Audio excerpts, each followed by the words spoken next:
full spring, and I think we've had maybe 2 or 3 full springs so far in New England this year. Couple warm days, but it is cold and cloudy.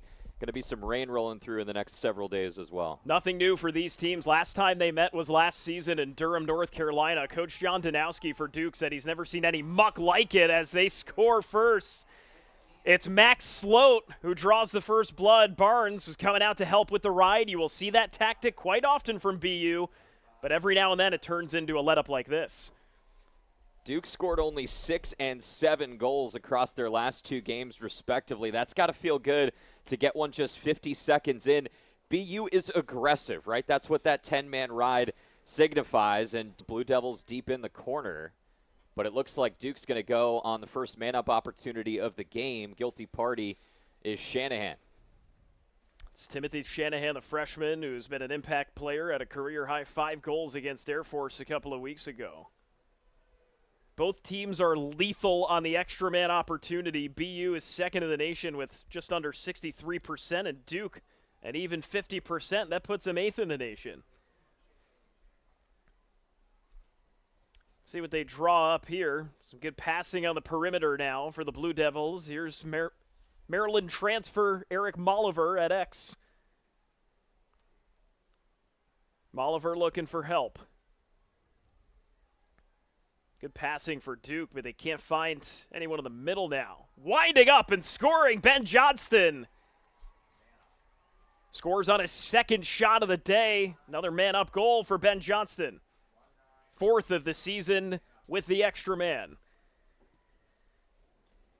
The only one taking a knee is going to be Jake Wilson, the long stick midi for Duke. Wilson's a guy they flex from close defense to long stick. As you see the hit after the play, it's a good one Mississippi after he touched the ball. So BU back on the extra man opportunity. Or correction, it's their first of the day. Duke had the other attempt. This feels like not quite a must-score opportunity, but this is a big one for BU to stay within striking distance and not let the deficit slip any further. See what Ryan Poley draws up. BU just as good for the man up, and there's Andrew Pape, who gets his 11th of the season and the first of the day for the Terriers as they convert on the EMO.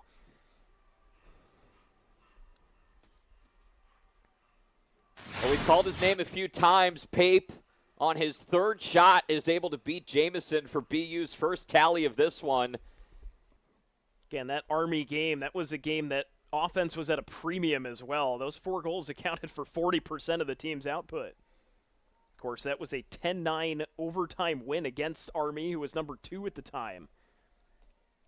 Massive win for BU. With 10 seconds left, they'll try to even the score. Shanahan. Core almost lost it. Now back to Shanahan. The dodge, the score!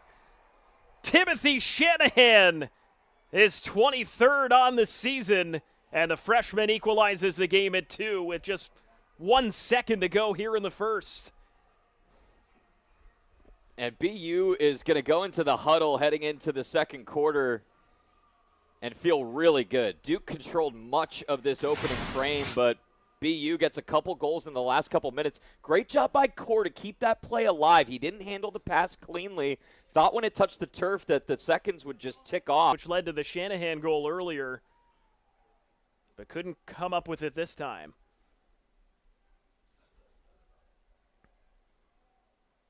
Aiden McGuire will swap off for some offensive personnel.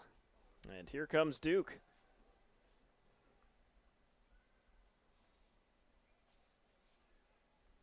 Duke 2-1 in true road games this year. They've only ever had one undefeated season on the road under Danowski.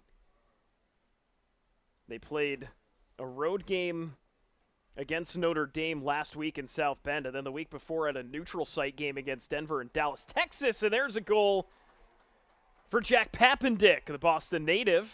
That's Duke back on the board, 3-2. Correction, that's Eric Molliver with the assist from Papendick. And Molliver, the team's leader in scoring this year, gets on the board. Papendick does a good job sliding down that alley on the left side, and then Molliver just finds the space right by the crease. Papendick just his second assist of the year, and Molliver, who has 4 or more points in 8 games this year, finds his first of this afternoon. Molliver inching closer to his career high in goals.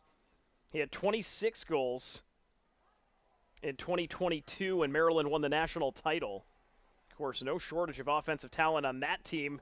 As in transition, a goal for Duke. It was Luke Engelke. There's a flag on the play. They'll probably wave it off. They gave Duke the advantage. And Luke Engelke, the Fogo, gets his first of the season. So that's 2 of Duke's 4 goals where they have gotten behind BU's pressure and had a relatively easy shot and goal. This is well placed, too. It's a bounce shot that ticks up high and then off of the crossbar and in. You see, everyone is running, including Engelke.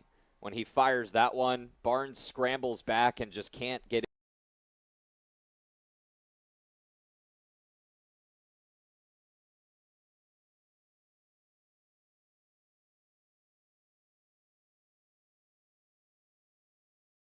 He's now third in faceoff volume, but both these teams have options here is the bottom line. We should see a variety of folks for BU. We saw Madden Murphy earlier and Matthew Fritz. Expect more of that today. Duke back at it. It's Graham Blake, grad student from Harvard. He was the second leading scorer there last year, and Duke is all of a sudden on a 3-0 run. And they're moving a lot quicker, Jake, on the offensive end. I think in the first quarter they were a little bit more deliberate, taking longer possessions and trying to lower the possession count and not give BU too many chances on the other end. Here in the second, they are getting it and they're going. It was Blake basically one-on-one on this left side. Didn't have a great angle, but decides a bounce shot and beats Barnes between the legs. It's the left, and we've seen that here in this second quarter. They're using that speed and athleticism to put BU on their heels defensively. A transition game, as we talked about, ran through Aiden McGuire, who's already got 3 ground balls on the day and a caused turnover as well. Here's Molliver. Kicks it back out. He found Liam McLean, the senior. McLean to the right side, finding Molliver behind the back! Eric Molliver, are you kidding me? Duke's on a 4-0 run, and Eric Molliver with a tremendous goal. Yeah, he's fired up. Meet some of the teammates on the bench, and BU's going to take a timeout here as we'll step aside. Actually, just immediate timeout with 7:38 to go. Look at this. Beautiful position, and Molliver is in exactly the spot you want to be for a BTB. Right in front of goal, he beats Barnes. Duke has their largest lead. They're up by 4. Was kind of like that in 2024, but this season, a lot of freshmen, a lot of sophomores in the starting line up and second line of the midfield. BU, the tough task of replacing career Terriers Louis Perfetto and Vince D'Alto, made up a large chunk of their scoring over the last couple of years. Again, they've had a lot of help, and Jimmy Cord, Jimmy O'Connell, as Duke comes away with it. Here's Aiden McGuire pushing the tempo. McGuire scores! Aiden McGuire, the kid they call Magoo on the Duke sideline, his 3rd goal of the year. And Duke up 7-2. You knew as soon as he got this ground ball, Jake, that he wanted to shoot and score. Ton of speed for McGuire. Went to high school about 30 minutes outside of the city at St. Sebastian's School, which has produced a handful of Blue Devils. And look at this. He shoots, takes the hit, and the slide to boot. Duke up 5-0 in scoring here in the second. They will play UNC, Syracuse, and Virginia to round out their conference play. Not exactly enviable. Tournament time. Yeah, exactly. Again, for the folks that are saying, well, what's Duke doing up here in the thick of the ACC schedule? It just started. There are only 5 programs in the ACC, so Duke gets their 4 games every year, and then tournament time in early May. So a great opportunity here for both teams to kind of right the ship again. BU trying to push. The pole scores! It's Donald Varnerin that gets on the board. He was a Patriot League Defensive Player of the Week a couple of weeks ago, and he gets his second goal of the year. Donnie, as they call him, breaks this skid for BU, and it's 7-3.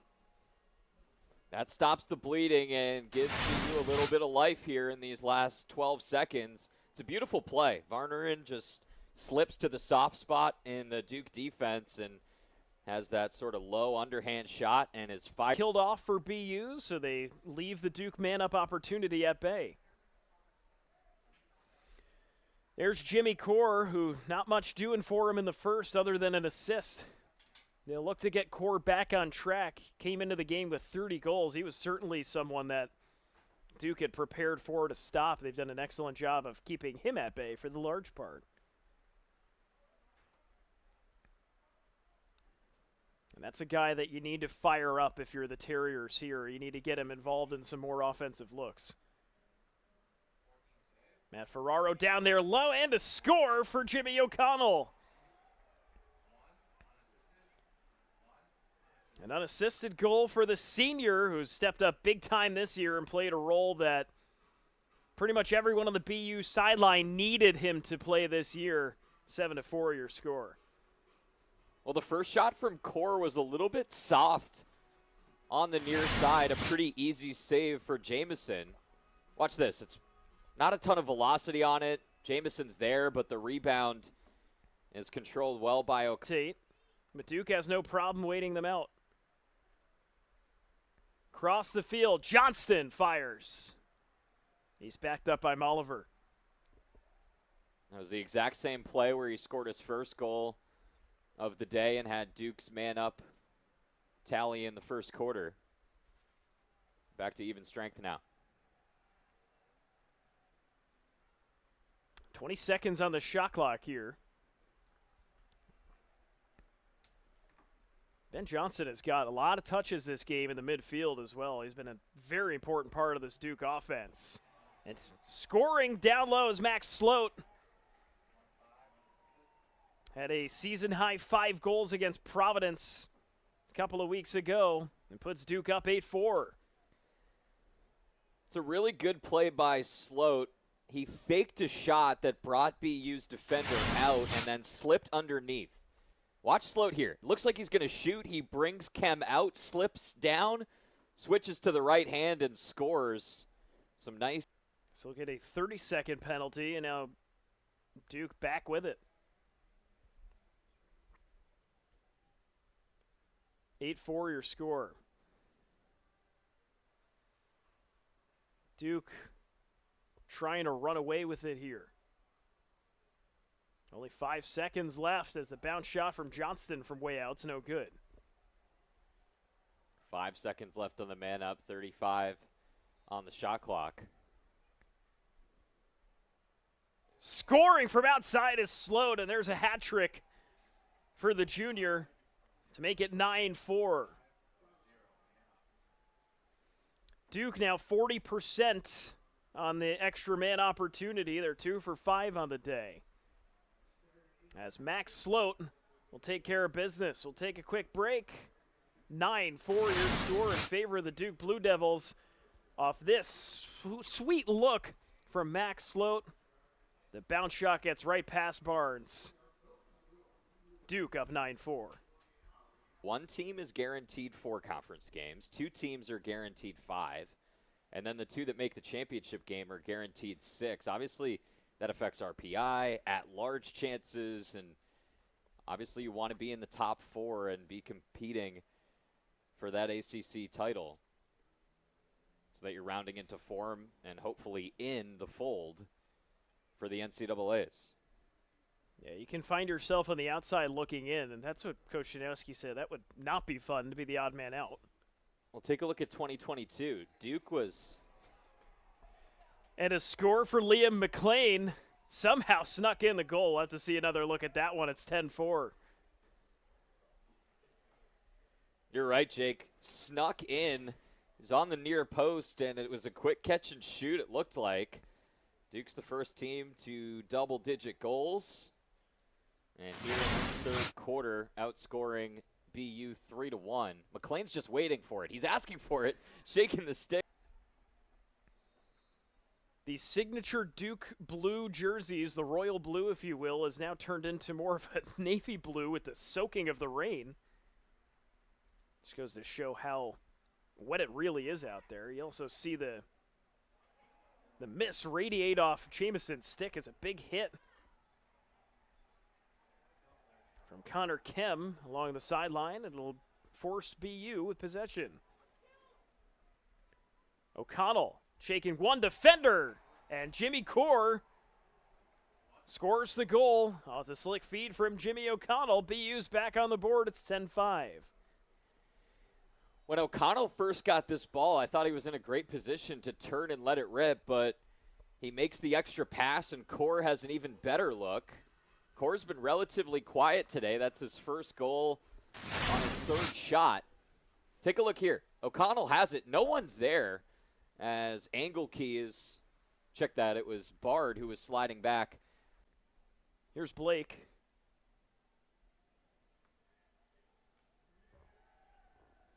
In the leading scorer from the school across the street at Harvard University last year. And here's Jack Pappendick. The solid goal right down the slot here. He gets his first of the game. He had a hat trick earlier in the year against Jacksonville. Hasn't done a great deal else, but has got a lot of time out there as well. And Pappendick puts it home for Duke, 11-5. Sort of one of those running, jumping shots from Pappendick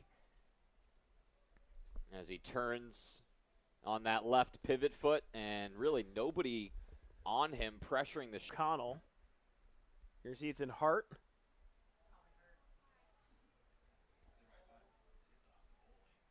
Morris, the dodge. From the point, it was Jimmy Core. But Jameson comes up with a big save to keep it right where it is. Ball slips off the stick of Connor Nolan, and it'll go back to BU. They've got bodies. BU capitalizes, and Timothy Shanahan gets his second of the day. 11-6 your score. Down but not out for the Terriers. Well, Duke has played a really complete game with the exception of clearing. They're just 15 for 23, and a failed clear there leads to a wide open shot for Shanahan on the right side. He scores, and it's 11-6 Duke with 4:13 to go.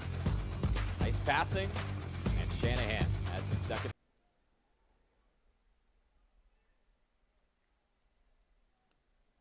The pick there from Ferraro frees up the cut from O'Connell.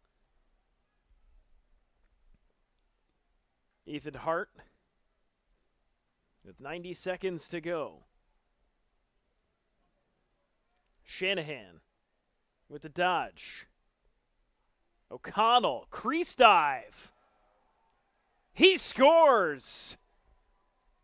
There's a crease dive goal for the senior attackman Jimmy O'Connell. His second of the game. He's got 5 points with his 3 assists. 11-7. And this is just effort from O'Connell. Doesn't matter the time or score. He is going full Superman extension there and just tossing his backhand as he wraps around this near post. Look at the feed from Shanahan. And then O'Connell knows he doesn't have much time. He takes a hit on that right shoulder and somehow sneaks it in.